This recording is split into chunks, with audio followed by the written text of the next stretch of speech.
오늘 이 시간에는 우리가 잘 아는 여호수아서 말씀을 함께 살펴보겠습니다. 저는 개인적으로 지난 3년 동안 코로나 기간에 제일 힘을 얻고 위로를 받은 인물이 여호수아였습니다. 그래서 몇 년 전에 여러분들과 여호수아서 말씀을 함께 이렇게 쭉 묵상하기도 했는데요. 제가 이번에 말씀 사경회를 준비하면서 담임 목사가 설교하는 경우가 많지 않습니다.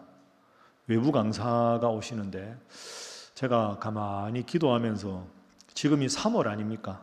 그리고 아이들이 이제 코로나 끝나고 좀 활동적이기도 하고 또 새 학년 시작하고 또 중학교, 고등학교, 대학교, 취업 이렇게 다들 새로운 인생의 관문에 접어드는 데가 3월입니다. 그래서 우리 교인들에게도 제일 중요한 게 우리 자녀를 어떻게 올 한 해, 이번 새해, 이번 학년에 하나님의 사람으로 잘 양육할까? 이게 참 중요한 관심입니다. 그리고 이 지역의 아이들도 점점 줄어가고 또 아이들을 신앙적으로 잘 양육하기가 어려워지는데 과연 어떻게 하나님 앞에서 자녀들을 잘 양육할 수 있을 것인가? 그 제목이 계속 제 머릿속에 맴돌았습니다. 그러면서 오늘 여호수아를 통해서 어떻게 하면 어려운 시기에 하나님의 사람 여호수아처럼 우리의 자녀들이, 손자, 손녀들이 하나님의 사람으로 잘 훈련받을 수 있을까? 그 질문으로 말씀을 한번 살펴보도록 하겠습니다. 자, 제목을 한번 따라해 보시죠. 내 자녀를 여호수아처럼. 옆에 분들 인사하겠습니다. 자녀를 여호수아처럼 양육하시기 바랍니다. 자, 한 번 더 할까요? 잘 될 줄로 믿습니다. 우리 자녀가 여호수아처럼 되면 얼마나 좋을까? 참, 그죠? 어떻게 하면 여호수아처럼 될 수 있을까? 자, 우리가 잘 아는 대로 하나님께서 출애굽의 지도자로 누구를 선택하셨습니까? 모세지요. 모세가 출애굽에서 쭉 가다가 가나안 땅을 불과 얼마 앞두고 하나님이 모세를 불러가셨습니다. 그 다음에 이제 가나안 땅에 들어가서 이 남은 모든 과업을 진행해야 될 모세의 후계자가 여호수아였죠.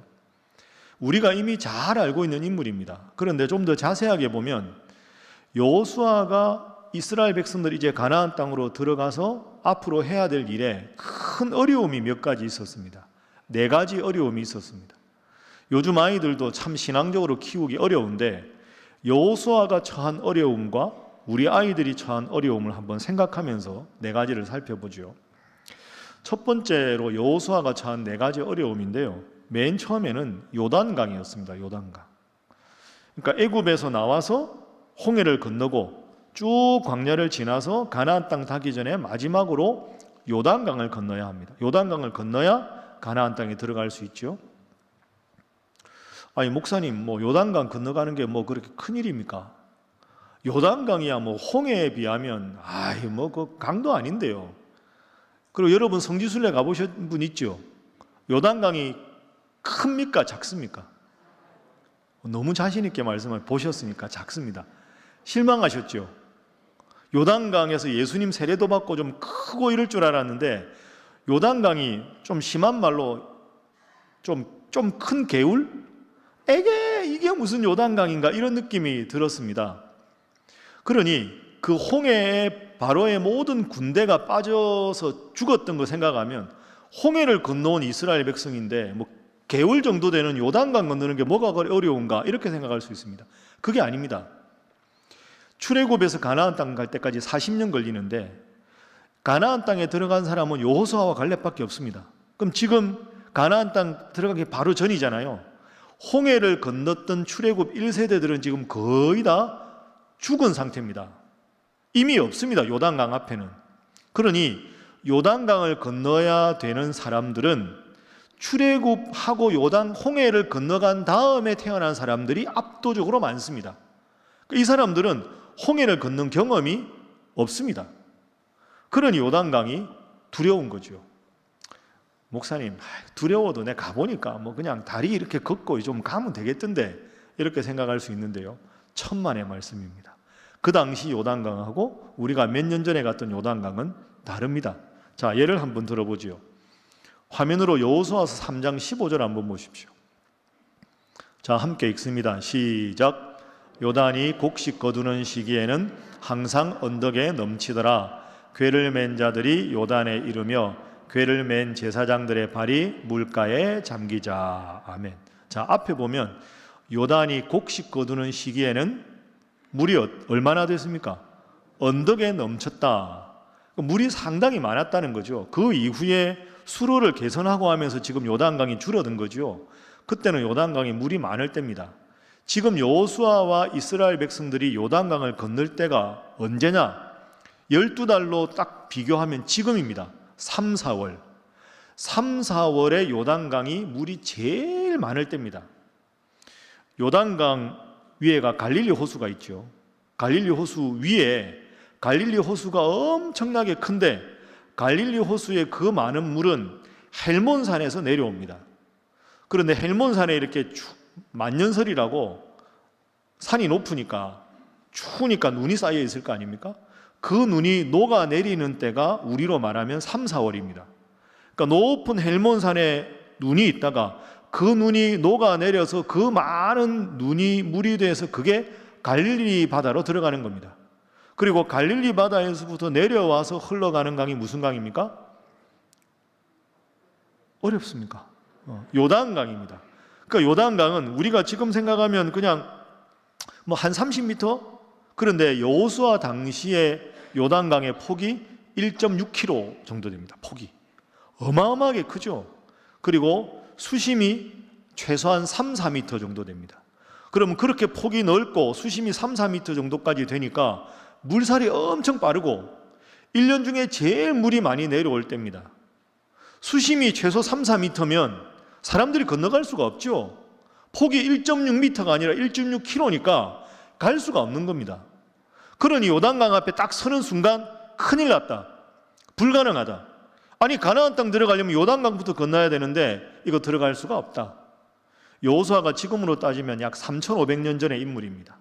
3,500년 전에 200만 명이 60만 명이 장정 숫자니까 200만 명이 뗏목도 하나 없이 요단강을 건너가야 된다. 그럼 요단강 앞에서 다들 두려워하고 있었을 텐데 여호수아가 벌컥 겁이 나는 거죠. 아니, 어떻게 내가 이 백성들을 요단강을 인도한단 말인가? 이 강을 어떻게 건너가야 된단 말인가? 기가 꽉 차는 거죠. 이게 여호수아에게 첫 번째 어려운 점이었습니다. 두 번째 어려운 점은 만약에 요단강을 건너가더라도 요단강 건너가면 요단강 건너편 가나안 땅에 사는 7 족속이 있다는 거죠. 가나안 족속, 헷 족속, 히위 족속, 브리스 족속, 기르가스 족속, 아모리 족속, 여부스 족속. 이 7 족속은 전쟁을 아주 잘하는 나라입니다. 작은 나라들. 그럼 이 7 나라가 지금 무슨 생각을 합니까? 자기들이 지금 잘 살고 있는데 애굽에서 광야를 거쳐서 홍해를 거쳐서 지금 애굽에서부터 이스라엘 백성들이 우리가 지금 살고 있는 땅에 침범하고 있다. 그럼 전쟁 준비를 하고 있겠죠. 이스라엘 백성들은 전쟁에 능한 사람들이 아니죠. 430년 동안 노예 생활했다가 중간에 몇 번 전투한 경험이 답니다. 그리고 그 사람들은 다 부모님들이니까 돌아가셨고 전투 경험이 거의 없고 지금 행군만 하던 오합지졸인데 가나안 땅에 기골이 장대한 7 족속이 딱 지금 전쟁하려고 벼르고 있는 겁니다. 우리가 살고 있는데 너희가 들어와? 가만 안 둬. 딱 지금 있는 상황. 이게 두 번째 어려움입니다. 오합지졸과 최정예 부대에 싸움을 해야 돼서 이겨야 한다. 세 번째 어려움.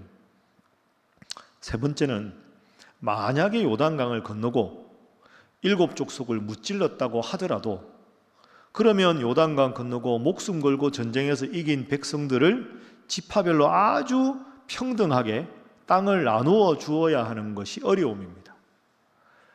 중동은 다들 우리처럼 곡창지대가 아니고 물이 넉넉하지가 않잖아요. 그러니까 12지파가 가나안 땅에 목숨 걸고 들어가면 다들 무슨 생각하겠습니까? 다들 같이 전쟁했지만 우리 족속이 제일 좋은 땅에서 살고 싶다. 이런 마음이 다 들겠지요. 물이 많고 평야지대고 그 다음에 그 어업이나 아니면 이쪽으로 하는 사람들은 물가에 혹은 사냥을 좋아하는 족속은 그런 땅 다 다 이해관계가 다릅니다. 평야가 있고 골짜기가 있고 물이 많은 데가 있고 물이 없는 데가 있고 좁은 골짜기 협곡도 있고, 그러면 그 지파들이 원하는 땅을 전부 불평 없이 다 나눠준다는 게 세 번째 어려운 점입니다. 어떻게 보면 전쟁에서 이길 때는 12지파가 한 마음으로 가니까 차라리 싸우는 게 편한데요, 우리끼리 땅 분배할 때 훨씬 어렵습니다. 다들 이해관계가 다르니까 이게 어렵겠죠. 그럼 여호수아가 자기 지파 챙기면, 에브라임 지파 챙기면 자기 지파만 챙긴다고 이럴 것 같고, 이렇게 해도 문제, 저렇게 해도 문제. 이게 세 번째 어려운 점입니다.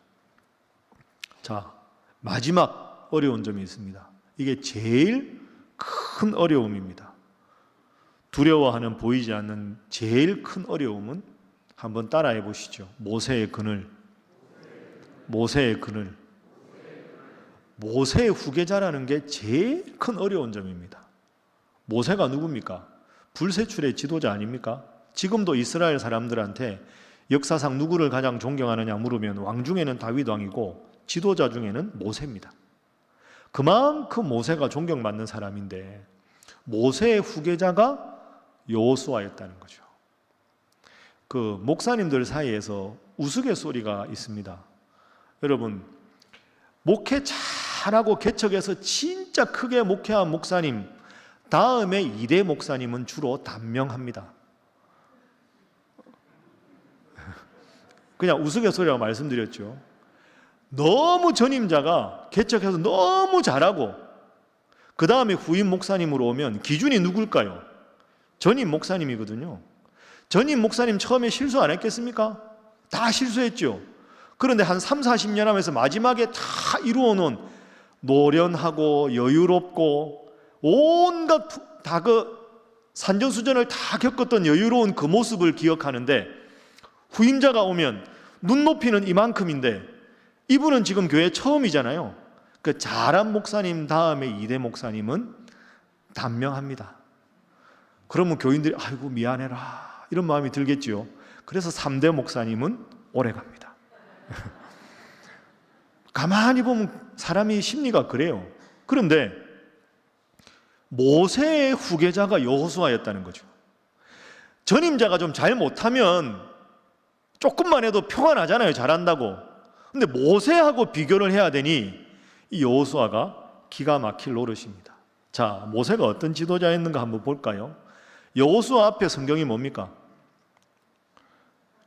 여호수아 앞에 성경이 뭡니까? 창세기, 출애굽기, 레위기, 민수기, 신명기 다음이 여호수아지요. 신명기 마지막 장이 34장입니다.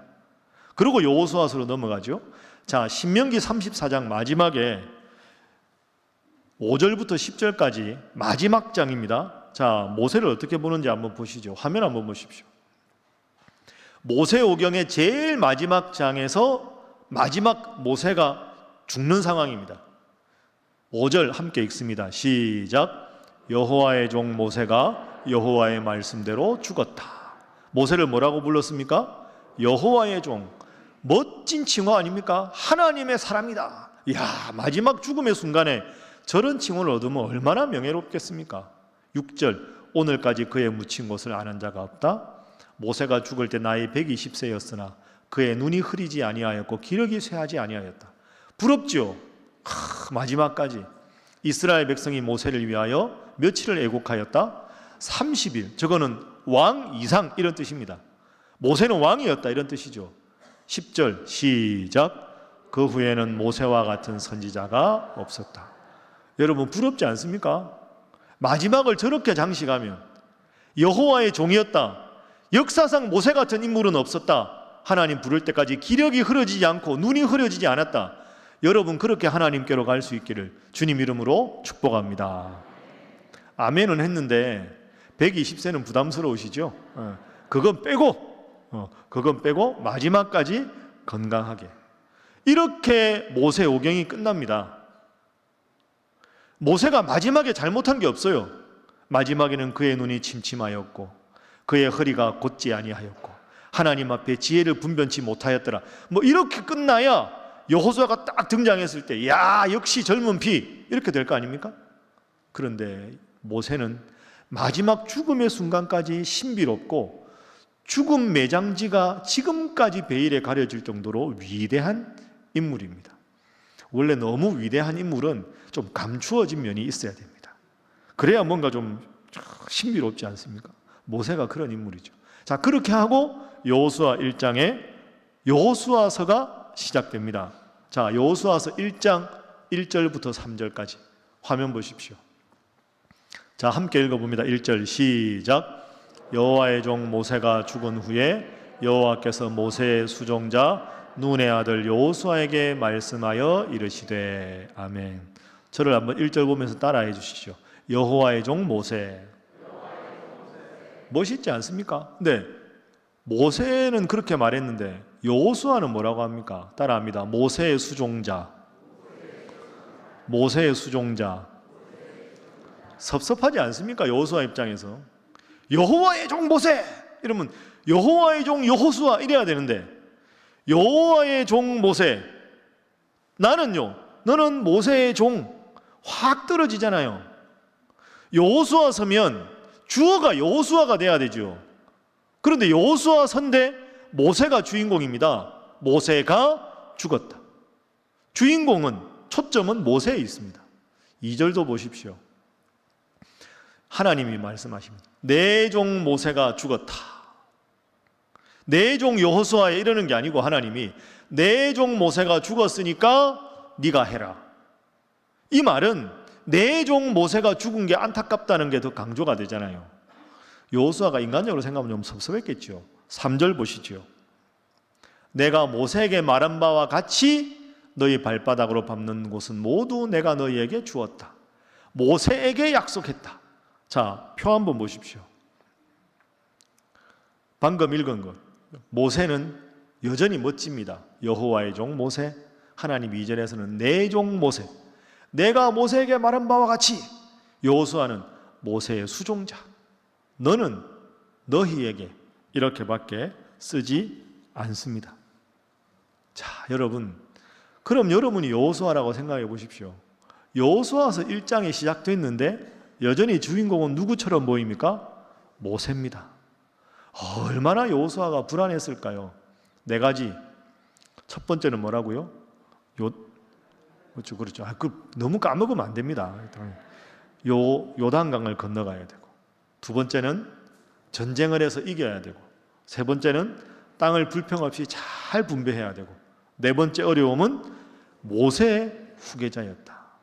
그러니 여러분, 우리가 여호수아서 읽어서 결과는 알고 있지만, 결론은 알고 있지만 여호수아가 얼마나 힘들었습니까?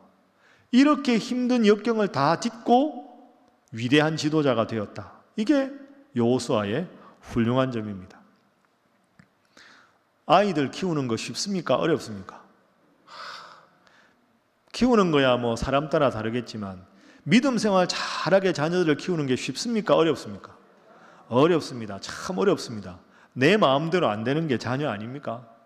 같은 배에서 나와도 어찌 그리 다른지, 그죠? 성격도 다르고 기질도 다르고, 기도해도 참 그게 잘 안 됩니다. 자녀들, 자손들 참 내 마음대로 안 되지요. 부모님도 자녀 키우기 어렵다고 하고, 요즘에 학교 선생님들도 다 제자들 키우기 어렵다고 하고, 그리고 아이들도 힘들다고 하고, 교회 학교 선생님들도 애들이 옛날 같지 않다고 하고, 전부 어렵다고 합니다. 그러다가 좀 크면 말 듣겠지. 너무 갓난아기 좀 크면 말 듣겠지. 크면 머리 커서 말 안 듣습니다. 어릴 때는 손이 많이 가고, 크면 지 마음대로 하고, 그리고 고등학교까지 겨우 졸업하고 대학쯤 가면 취업하면 좀 괜찮겠지. 그것도 아닙니다. 겨우겨우 열심히 뒷바라지에서 대학을 가도 요즘에 대학 가기가 얼마나 힘듭니까? 여러분, 공부 잘해도 요즘 대학 가기 참 힘들더라고요. 저희가 갈 때가 그래도 은혜였습니다. 요즘에는 뭘 그렇게 보는 것도 많고 할 것도 많고 뭐 가학원 나학원 다학원 해가지고 얼마나 많은지. 대학 가면 다 해결됩니까? 취업되면 다 해결됩니까? 아닙니다. 얼마나 먹고 살기가 힘듭니까? 제가 얼마 전에 신문을 보다가 깜짝 놀랐습니다. 여러분, 의대를 제일 많이 보내는 학교가 대한민국에서 어딘지 아십니까? 의대 다 가고 싶어 하죠. 보내고 싶어 하잖아요. 의대를 대한민국에서 제일 많이 보내는 학교가 어딜까요? 관심이 없으십니까? 어딜까요? 털려드니까 말씀해 보십시오. 의대를 제일 많이 보내는 학교. 예? 과학고? 아닙니다. 의대를 제일 많이 보내는 학교. 정답. 서울대학교. 서울대학교가 의과대학을 제일 많이 보냅니다. 이게 무슨 말이냐? 서울대에 들어갔는데 휴학한다는 거죠. 그리고 의대를 다시 본다는 겁니다.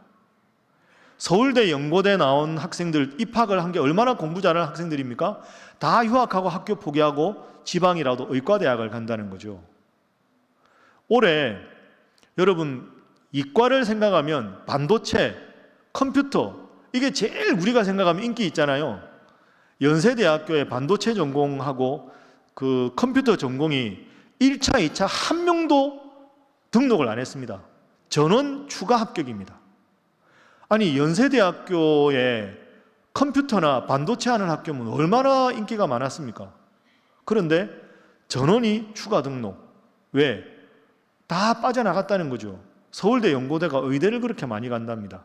여기 의사 선생님 계시면 제가 의사 선생님 싫어하는 게 아니고요. 이거 심각한 겁니다. 공부 잘하는 학생들이 이과를 안 가는 거죠. 왜? 여러분 가만히 보십시오. 제가 이야기해 보니까 분석을 이렇게 했습니다. 예를 들어서 좋은 대학에 컴퓨터나 반도체 전공했다. 그래서 우리가 이름만 하면 되는 유수한 대단한 대기업에 들어갔다. 정년이 있잖아요. 정년이 많이 가봐야 60세 정도. 그러니까 대단해 보이는데 그 다음이 문제라는 거죠. 의대를 간 학생들, 동기들 중에 예를 들어서 최고 명문대학의 전자공학과를 가고 그렇지 않은 의과대학을 가도 의과대학 졸업하고 의사가 되면 고생하지만 나이가 들면 들수록 돈 좀 모아가지고 뭐 이렇게 자기 병원 하나 만들고 그러다가 피곤하면 월급 의사 주면서 시간 조절하고 오전에만 근무하고 뭐 이렇게 된다니. 그 다 퇴직하고 나서 오랜만에 동창회 하면 전부 퇴직했는데 여전히 돈 많이 벌고 편안하게 지내는 사람은 동기 중에 의사밖에 없더라. 70이 넘고 80이 넘어도 근무 시간을 줄이고 할 수 있더라. 그걸 봐가지고 전부 부모님들이 명문대학에 컴퓨터나 반도체를 해도 정년이 짧은데 100세 시다니까 다시 공부해서 의과대학 가라. 그래서 의과대학을 제일 많이 보내는 학교가 서울대학교다 하는 거죠. 아, 처음 들어보시나요? 신문 좀 보시지요. 여러분 이게 생각해 보면 심각한 거죠. 의사가 많아지는 게 심각하다는 게 아니고요. 그만큼 사람들이 각박해진다는 거죠. 신학교도 학생들이 별로 안 옵니다. 요즘에는 모든 것에 관심이 돈이 얼마나 되느냐 이런 관심이잖아요. 평생 뒷바라지 해야 되고 평생 힘들어야 되고 이제는 괜찮겠지가 없죠. 결혼시키는 것도 힘들고 결혼해서 살게 하는 것도 힘들고 다 힘듭니다. 물어보면 전부 힘들다고 합니다. 부모들만 힘듭니까? 애들도 힘듭니다. 제가 아는 애가요 초등학교 입학했거든요.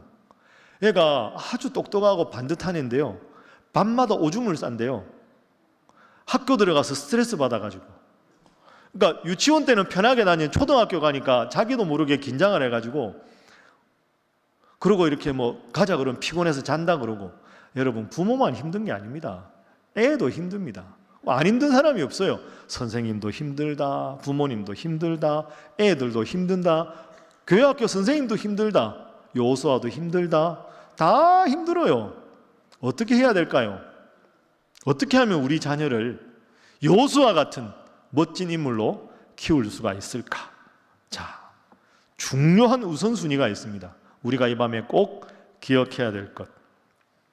성경적으로 자녀에게 가르쳐야 될 것 여러분에게 몇 가지 일러드리겠습니다. 첫 번째입니다.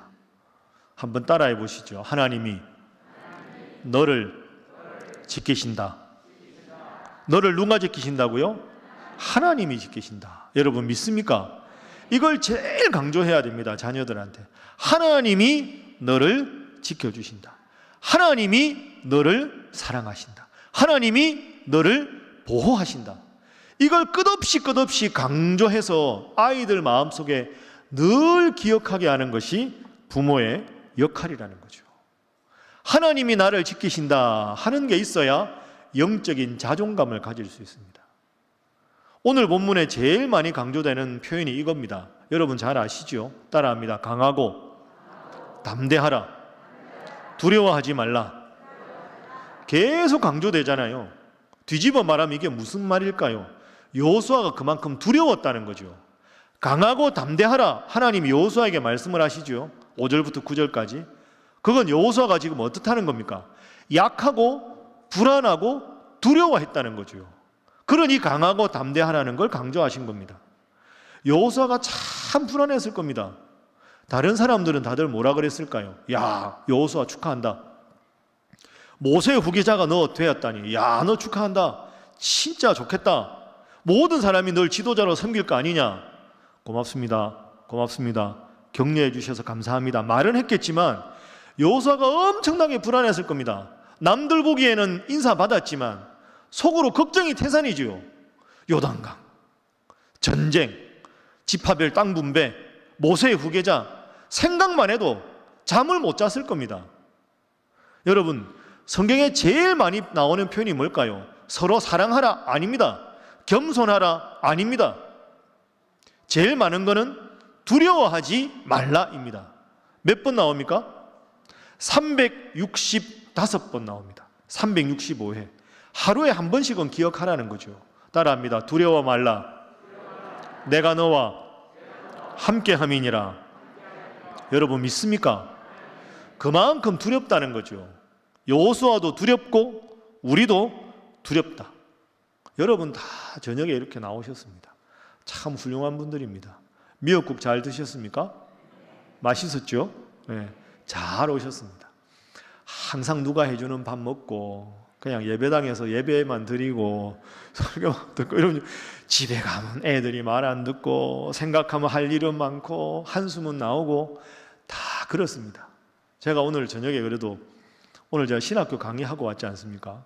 그 새벽기도 하고 구역 설교하고 신학교 강의하고 저녁에 제가 피곤해 보입니까? 안 피곤해 보이죠? 왜 그럴까요? 깨끗하게 씻고 왔습니다. 새로 면도하고 깨끗하게 씻고 드라이하고 이러고 왔거든요. 네. 깔끔해 보이지 않습니까? 그래도 혼자 있을 때는 이 단에 올라오기 전에 다시 읽고 옆에 노트하고 하이라이트 파란색으로 하고 마지막에 빨간색으로 하고 하나님 이제 올라갑니다. 함께 해주십시오. 단상에 있는 목사는 깔끔해 보이지만 목양실에 있을 때는 두렵기도 하고 불안하기도 하고 앉으면 다 설교원가가 저절로 쫙 쓰지면 좋겠는데 어떨 때는 몇 시간을 앉아 있어도 어떻게 시작해야 될지 몰라서 한숨이 나올 때도 있고 다 그런 거죠. 고개 끄덕끄덕 하시죠. 여러분도 마찬가지 아닙니까?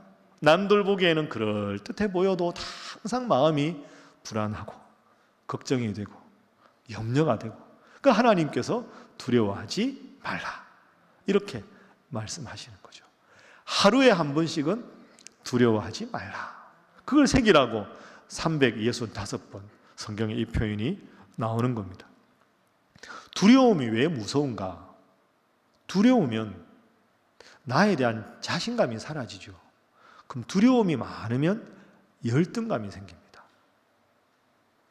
열등감이 많으면 매사에 자신감이 없습니다. 잘하는 것도 잘 못하게 됩니다. 여러분, 제가 지금 설교하는데 제가 어디서 설교하는 게 제일 행복할까요? 신일교회입니다. 제가 그제 제가 여러분들 보고 참 은혜 받은 게 있습니다. 그제나 어제 두 분 목사님 설교할 때 제가 여기 앉아서 노트하면서 여러분들 잠깐 봤는데요. 참 우리 교회 성도들은 설교를 너무 잘 듣습니다. 어제 두 분이 가면서 똑같이 목사님 부럽습니다. 저보다 선배님들이거든요. 왜 그러십니까?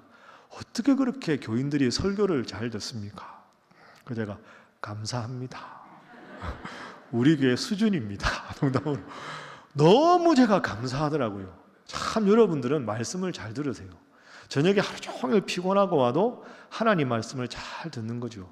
말씀이 마음에 있어야 평안함이 찾아오는 줄로 믿습니다. 그래야 두려움이 사라집니다.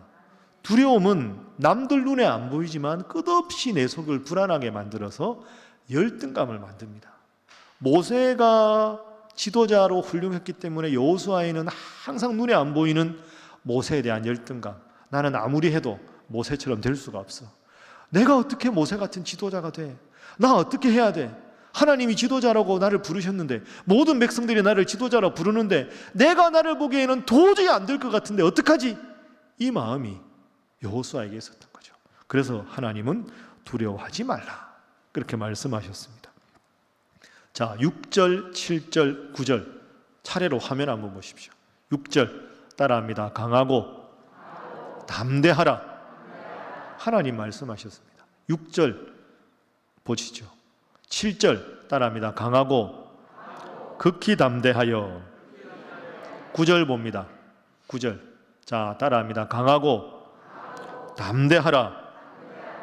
이렇게 3번이나 하나님이 말씀하셨습니다. 약하고 두려움이 많은 여호수아에게 강하고 담대하라. 오늘 여러분에게 주신 하나님의 말씀으로, 여러분의 자녀들에게 주신 말씀으로 새기고 늘 강하고 담대한 여러분 되시기를 주님 이름으로 축복합니다. 자, 우리 옆에 분들과 인사 한번 하겠습니다. 주님 안에 강하고 담대하시기 바랍니다. 한 번 더 할까요? 잘 하겠습니다. 어떻게 하면 잘 할 수 있을까? 강하고 담대하게 살고 싶은데 이제 어떻게 하면 가능한가? 그 비결이 5절입니다. 자, 5절 말씀 화면 봅니다. 자, 함께 읽습니다. 시작. 내 평생에 너를 능히 대적할 자가 없으리니 내가 모세와 함께 있었던 것 같이 너와 함께 있을 것임이니라. 내가 너를 떠나지 아니하며 버리지 아니하리니. 아멘. 따라합니다. 내가 너와 함께 있을 것임이니라. 내가 너를 떠나지 아니하리라. 내가 너를 버리지 아니하리라. 여러분 믿습니까? 내가 너와 함께 해주겠다. 그러니까 강하고 담대하라. 이게 여호수아 1장입니다. 너 스스로 강하고 담대하려고 아무리 해도 4가지 어려움 때문에 안 돼. 내가 알고 있어. 너의 능력으로 하는 게 아니야. 내가 모세와 함께 했던 것처럼 너와 함께 해줄 것이야. 그걸 믿어야 강하고 담대할 수 있다. 이게 하나님 말씀입니다. 그러니까 여러분, 부모가 자녀에게 끝없이 강조해야 될 게 이겁니다. 아빠도 연약해. 엄마도 연약해. 우리가 다 사람이라 그래. 그런데 하나님이 나와 함께 하신다고 약속하셨으니 그 약속을 믿으면 나의 힘 때문에 강한 게 아니라 누구의 힘 때문에? 하나님의 힘 때문에. 나의 두려움이 아니라 하나님의 능력으로 두려움을 극복할 수 있는 줄로 믿습니다. 그걸 끝없이 강조하십시오. 그래서 시간만 나면 아이들한테 이렇게 말씀하셔야 됩니다. 따라합니다. 하나님은 너를 사랑하신다. 하나님은 너를 지키신다. 하나님은 늘 너와 함께 하신다. 계속 말씀하십시오. 그냥 아이들이 각인될 수 있도록 아빠는 힘이 부족하지만, 엄마는 부족하지만, 할머니 할아버지는 부족하지만 하나님이 너와 함께 하신다. 여러분, 지금 여호수아가 잘한 게 있어서 하나님이 함께 하시겠다는 게 아닙니다. 이게 중요합니다. 여호수아가 요단강을 건너갔고 백성들을 잘 지도했고 지도자로 훌륭한 자질을 보였어. 하나님이 너 잘했다. 잘하는 능력이 있으니 내가 너와 함께 하겠다. 이게 아닙니다. 두렵고 떨고 어찌할 줄 모르고 막 불안해하는 너, 그 여호수아한테 일방적으로 잘한 게 하나도 없는데 내가 너와 함께 해주겠다. 믿고 나가면 어려움이 다 극복될 것이다. 이렇게 말씀하셨습니다. 여러분, 그래서 여러분이 부족하지요. 하나님 앞에 저나 여러분이나 믿음이 부족합니다. 인간적으로 참 연약하지 않습니까? 나같이 연약한데 이렇게 생각하지 마시고 미리 선포하는 게 필요합니다. 여호수아가 자격을 갖추지 않았지만 함께 하겠다고 약속하신 그 약속을 믿고 나갔을 때 두려움이 사라졌고 강한 마음이 생겼다. 순서가 중요합니다. 자격이 중요한 게 아니라 은혜가 중요한 줄로 믿습니다. 그러니 여러분 자녀들한테 하나님 너를 사랑하셔. 저 공부 못하는데요. 그래도 하나님은 너를 사랑하셔. 난 능력이 부족해요. 그래도 하나님은 너를 사랑하셔. 믿어. 이걸 믿고 나가면 하나님이 필요한 대로 지혜도 주시고 건강도 주실 거야. 이게 여러분이 자녀들에게 강조해야 될 것입니다. 여러분 스스로도 꼭 이걸 기억하시고 이 영적인 원리를 그 자녀들에게 끝없이 가르쳐서 하나님이 나도 사랑하시고 하나님이 너도 사랑하시고 우리 가족을 하나님이 사랑하신다 하는, 나는 하나님 앞에 귀한 존재다, 이런 거룩한 자존감을 여러분 자녀들이 가질 수 있기를 주님 이름으로 축복합니다. 잘하려면 훈련이 필요합니다. 여러분들 서로에게 훈련이 필요하겠죠. 자, 우리 옆에 앉은 성도님 보면서 하나님은 성도님을 사랑하십니다.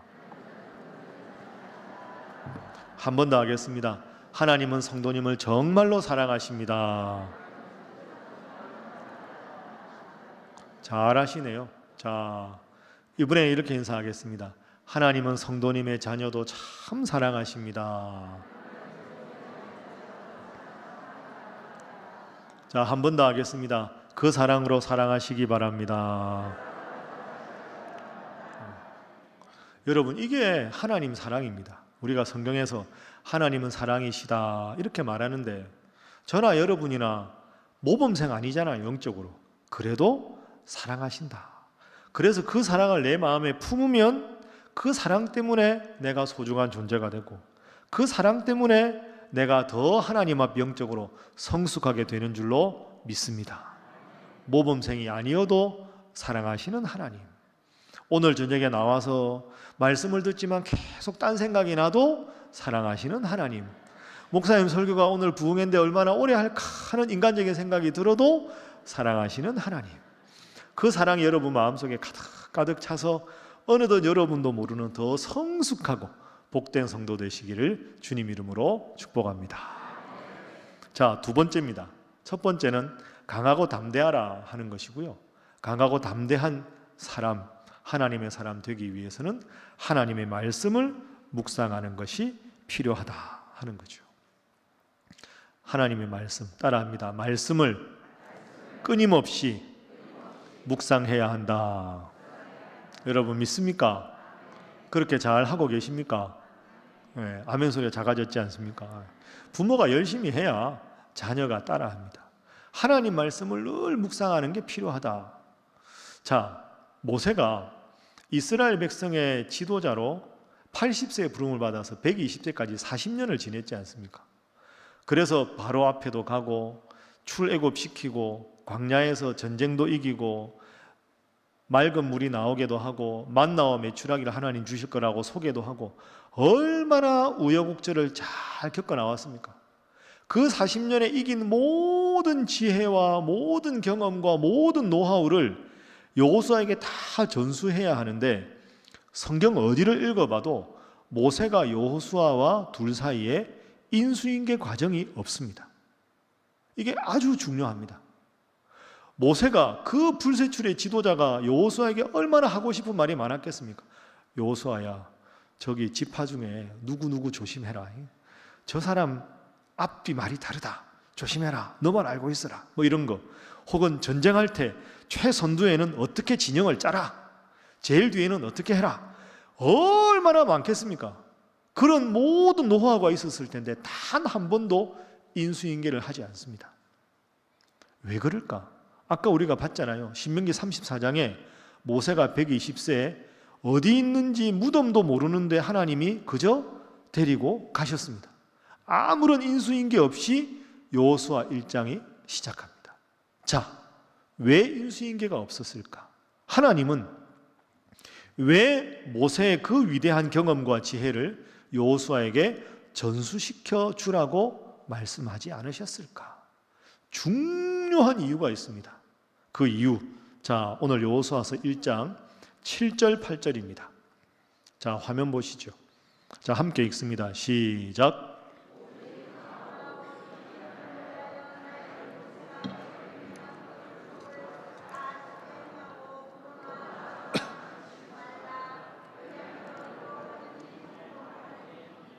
이 율법책을 내 입에서 떠나지 말게 하며 주야로 그것을 묵상하여 그 안에 기록된 대로 다 지켜 행하라. 그리하면 내 길이 평탄하게 될 것이며 내가 형통하리라. 아멘. 자, 하나님이 7절, 8절 보시면 이 율법책을 내 입에서 떠나지 말게 하라. 그죠? 율법책이 말씀이죠. 말씀을 떠나지 말게 하라. 두 번째로 말씀을 주야로 뭐 하라? 묵상하라. 세 번째는 그 가운데 기록된 대로 다 지켜 뭐 하라? 행하라. 그러니까 입에서 떠나지 말고 늘 마음으로 묵상하고 그 말씀을 지켜서 행하라. 말씀을 가까이 하고 입으로 묵상하고 삶으로 행하라. 이걸 하면 내가 너와 함께 하겠다. 하나님이 이렇게 약속을 해 주셨습니다. 그래서 모세와 여호수아 사이에 인수인계가 없던 이유가 바로 이것입니다. 하나님의 의도는 이런 거죠. 여호수아야, 너는 지금 자꾸 머릿속에 여호수아, 모세만 생각나지? 야, 이럴 때 모세가 어떻게 했을까? 이럴 때 모세가 뭐라고 말했었지? 모세만 생각하지? 그거 아니야. 너의 머릿속에 모세를 지워라. 모세를 지우고 하나님이 뭘 원하시는가만 생각해라. 이게 하나님의 뜻입니다. 인수인계를 했다면 항상 모세 생각했을 거 아닙니까? 그거 모세가 아니다. 하나님 말씀, 내가 지금부터 너와 함께 하겠다. 내 말씀을 입에서, 마음에서, 삶으로 실천해라. 모세의 경험이 중요한 게 아니고 모세가 어떻게 했을 것 같다는 너의 지식이 중요한 게 아니라 모세에 대한 너의 기억이 중요한 게 아니라 하나님만 믿어라. 나만 믿으면 내가 그 어떤 어려움도 다 극복할 수 있도록 너와 함께 해주겠다. 이게 하나님의 약속입니다. 여러분, 그래서 출애굽 역사에서 제일 중요한 교훈 여러분에게 일러드리겠습니다. 한번 저를 따라해 보시죠. 제가 한번 강조한 내용인데요. 이 백성을 인도하는 것은, 따라합니다. 이 백성을 인도하는 것은 모세가 하는 것이 아니라 모세를 통해서 누가 하는 것이다? 내가 하는 것이다. 이게 하나님의 마음입니다. 내가 앞으로 그 네 가지 어려움을 다 극복하게 하는 것은 모세라면 어떻게 했을까? 그게 아니다. 모세를 통해서 지금까지 인도한 것도 내가 한 것이다.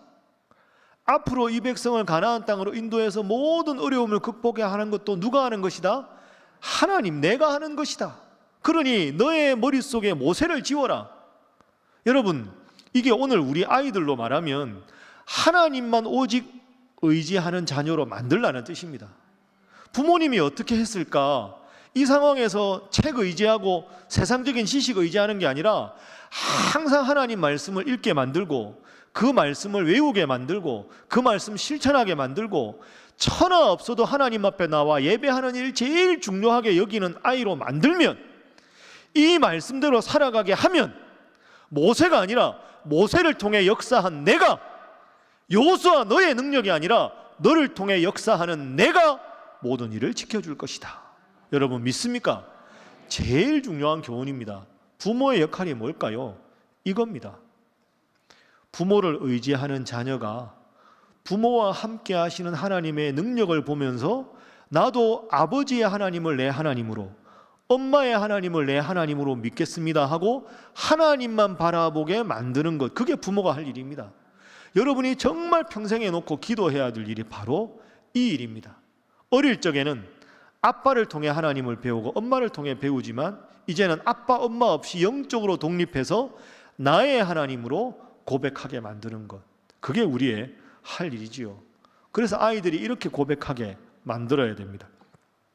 지치고 힘든 생활 속에서 긴장되고 불안하고 두려워하는 내가 형통하게 될 수 있는 비결은 내 능력이 아니라, 부모님의 능력이 아니라 나를 통해서 부모님을 통해 역사하시는 누구의 능력이다? 하나님의 능력이다.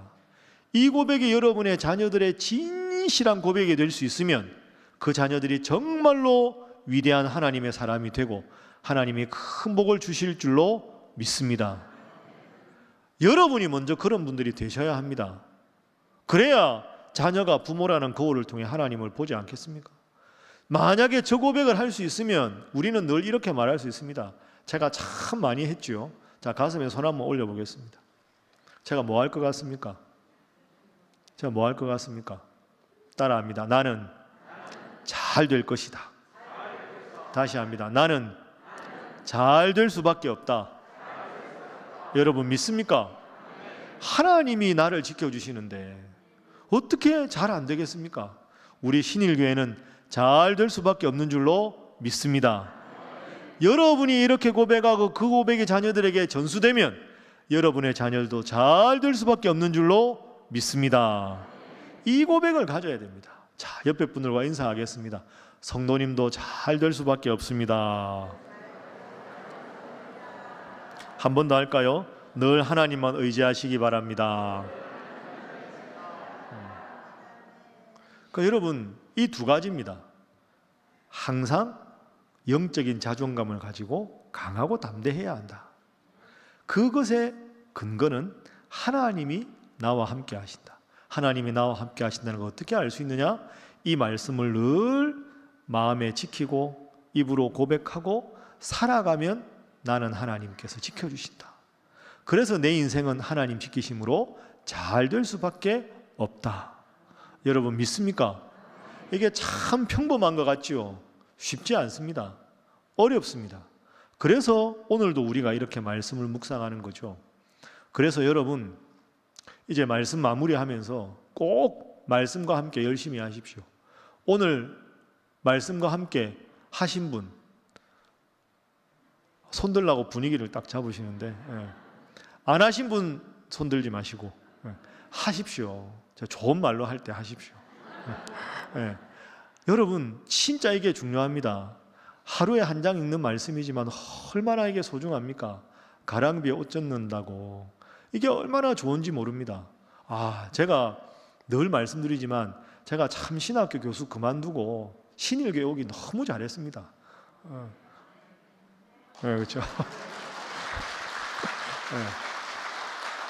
제가 우리 교회에 와서 제일 좋은 건 이겁니다. 말씀과 함께 하는 거. 그리고 뭐 새벽기도 설교 부담, 저는 사실은 부담이 전혀 없진 않지만 너무 좋습니다. 내가 신학교에 있었으면 강의 준비하느라 바빠서 말씀을 이렇게 열심히 읽을 시간이 줄었을 텐데 신일교회 부임을 해서 항상 말씀 준비하고 이걸 이렇게 이 본문이 이런 뜻이구나 그거 아는 게 참 좋습니다. 제가 그래서 신학교 교수 때보다 훨씬 신앙이 좋아진 것 같아서 제가 참 행복합니다. 그래서 여러분들 앞에 설교하기 전에 제가 느끼는 게 그거거든요. 어떤 설교가 훌륭한 설교냐, 어떻게 하면 교인들에게 훌륭한 설교를 만들까? 그거 아닙니다. 어떻게 하면 교인들이 은혜 받았다는 말을 하게 하는 설교가 그 좋은 설교 아닙니다. 설교가 좋은 건요, 목사가 목양실에서 열심히 준비하다가 본인이 많이 은혜를 받는 겁니다. 너무 은혜를 받아서 빨리 주일 안 오나? 내가 이 은혜 받은 말씀을 교인들에게 나누고 싶은데 그래서 막 말씀을 전하면서 나도 기쁘고 1부 예배 끝나면 이제 2번 남았다, 2부 끝나면 한 번밖에, 이게 아니라 한 번 더 없을까? 한 번밖에 안 남았네, 이런 마음이 스스로 되면 하나님이 나에게 주시는 은혜를 나누면 그게 은혜가 되는 거 아닙니까? 이게 목사가 설교 잘하는 비결이거든요. 그래서 저는 늘 어떻게 설교를 잘할까 보다 제가 말씀을 통해 은혜 받는 게 훨씬 중요합니다. 여러분 자녀 교육의 원리가 똑같습니다. 여러분이 말씀과 함께 열심히 하고 틈나면 성경 읽고 성경 외우고, 그럼 여러분 자녀들이 손자 손녀들이 여러분 온 거 보면 우리 아빠 우리 할머니 이러면 할머니는 딱 떠올리면 맨날 말씀 보고 메모하고 성경 필사하고 오면 쓰다듬어주고 하나님이 너를 사랑하신다, 하나님이 너와 함께 하신다, 할머니가 늘 너를 위해서 기도한다. 늘 여러분에 대한 생각이 말씀 읽는 할머니, 나를 위해서 축복하던 할머니, 그 생각이 나면 그게 쌓이고 쌓이다가 어느 날 아이가 탁 하나님께서 깨달음을 주는 순간, 그래 내가 왜 그걸 잊었을까? 하나님이 나를 사랑하시는데, 하나님 말씀 읽으면 하나님이 나와 함께 하시는 걸 느낄 수 있는데 그게 영적으로 철이 드는 거죠. 그 철이 들어서 그 마음이 그 아이의 마음에 탁 제대로 박히기만 하면 천만인의 나를 에워싸 진친다 할지라도 두려워하지 않는 아이가 되는 줄로 믿습니다. 여호수아 같은 이 많은 어려움에도 불구하고 다들 어렵다고 하고 다들 힘들다고 하고 다들 지친다고 해도 나는 하나님이 지켜주신다, 이 믿음 때문에 승리하는 자녀가 되는 줄로 믿습니다. 그런 여러분, 부모는 자식의 거울입니다. 여러분이 그런 모습을 먼저 보여주셔야 합니다. 오늘 제가 목사님들한테 여기 나가면 말씀과 함께 준비해 놓으라 그랬습니다. 이번 주부터 이제 3월 달에 하는 것 책 좀 남았거든요. 여러분 가져가십시오. 공짜로 가져가라는 건 아닙니다. 누구는 사고 누구는 공짜로 가져가면 자녀들 거 가져가십시오. 여러분. 자녀들 거 해서 자녀들한테 야 오늘부터 이거 해? 이러면 안 됩니다. 안 하지요.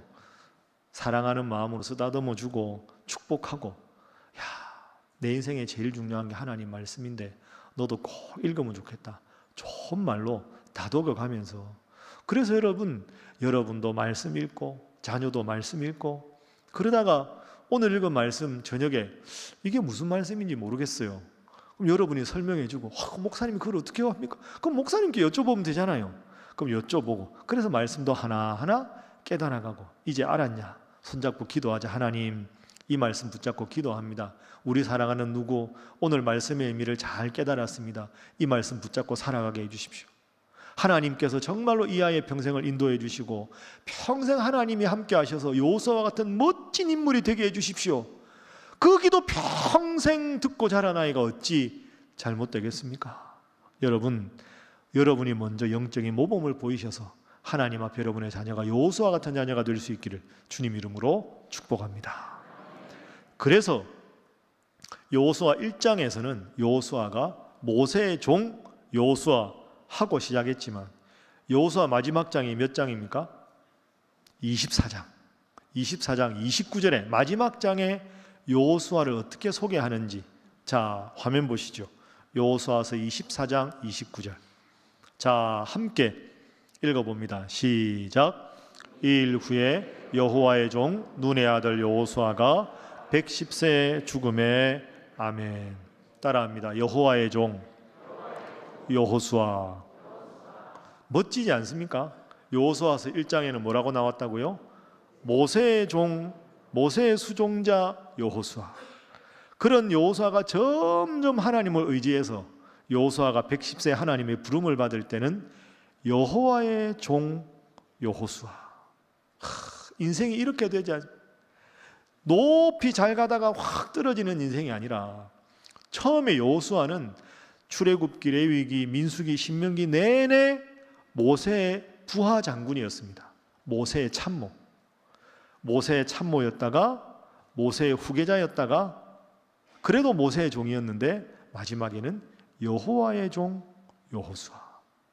여러분의 자녀가 정말로 여호수아처럼 점점 영적으로 성숙해서 하나님의 사람 누구, 하나님의 사람 누구 그렇게 기억되는 여러분의 자녀들 다 될 수 있기를 주님 이름으로 축복합니다. 자, 이 시간 우리 함께 기도하겠습니다.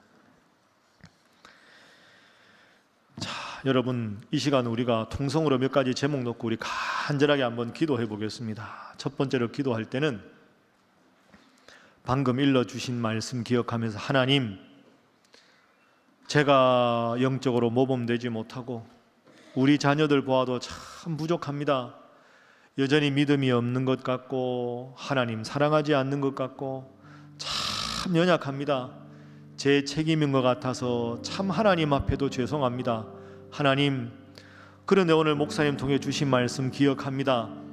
여호수아서 1장에는 모세의 종 여호수아로 시작했으나 여호수아 24장 29절에는 여호와의 종 여호수아로 끝난 것처럼 하나님 우리 사랑하는 자녀들이 하나님의 사람 누구누구 이렇게 기억되는 인생 되게 하여 주시옵소서. 하나님이 이를 위하여 부모된 저희들이 열심히 말씀 읽고 묵상하여 신앙의 모범을 보이는 저희들 되게 하여 주시옵소서. 다 함께 우리 주여 세 번 부르고 하나님 앞에 기도합니다. 주여 믿습니다. 주여 믿습니다. 주여 믿습니다.